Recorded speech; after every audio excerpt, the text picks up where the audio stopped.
5 ಹೊತ್ತು ನಮಾಜಿನಲ್ಲಿ ಬೇಡುವೆನ ಇಂದು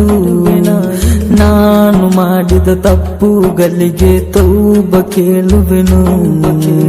ಅಲ್ಲಾ ಯಾ ಅಲ್ಲಾ ಪುಣ್ಯ ಮಕ್ಕವ ಕಾಣಲು ನನಗಾಸೆ ವಿಶ್ವವೇ ಇಂದು ಪ್ರೀತಿಯಲ್ಲಿ ತುಂಬಿದೆ ಫಿತ್ರ್ ಜಕತ್ ಕೊಡುವ ತಿಂಗಳು ಬಂದಿದೆ ಫಿತ್ರ್ ಜಕತ್ ಕೊಡುವ ತಿಂಗಳು ಬಂದಿದೆ ಕಾರಣ ಇಂದು ರಂಜಾನ್ ಖುಷಿಯನ್ನು ತಂದಿದೆ ಪುಣ್ಯ ಮಕ್ಕವ ಕಾಣಲು ನನಗಾಸೆ